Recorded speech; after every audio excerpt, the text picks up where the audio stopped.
देखा भैया इस सावन के महीना में बड़ा जोर शोर से बाबा भोलेनाथ का पूजा होत बा। एक दुल्हन अपने सैया से कहत का है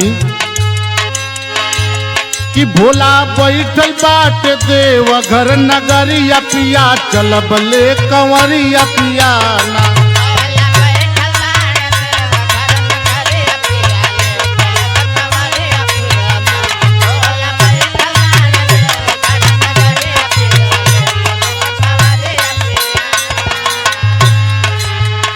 भोला बैठल बाटे देवघर नगरिया पिया चलब ले कंवरिया पिया नाम।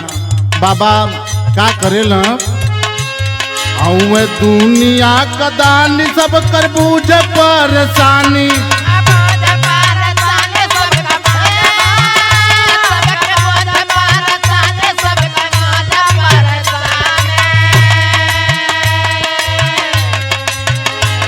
मैं दुनिया का दानी सब कर बूझ परेशानी।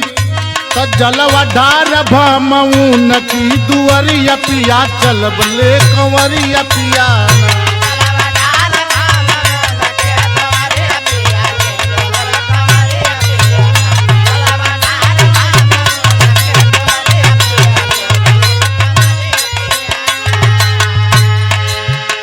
पतिदेव कहला कि खाली जलवा ढरले से काम ना चली। तो दुल्हन कहत का है कि छोड़ब सगरी मोह माया हमें बदली हमरो काया।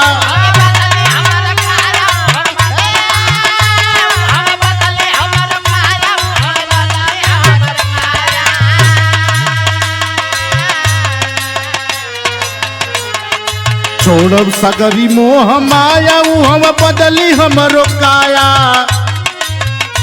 तो दुखवा कबुन से जोड़ी हाथ जोड़िया पिया चलब ले कंवरिया पिया ना।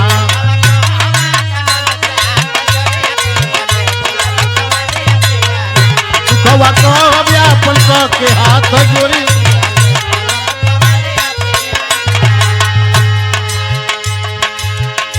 दुल्हन समझावत है कि बड़ा लाभ होला, बहुत लोगन का लाभ भयल बा दुनिया में। तकटी जीवन का कलेश साथ जोई है दिने।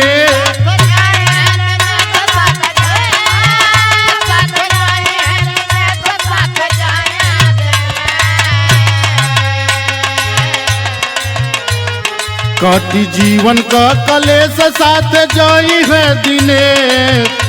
कजपी संजय का सुनब कजरिया पिया चलब ले कंवरिया पिया ना।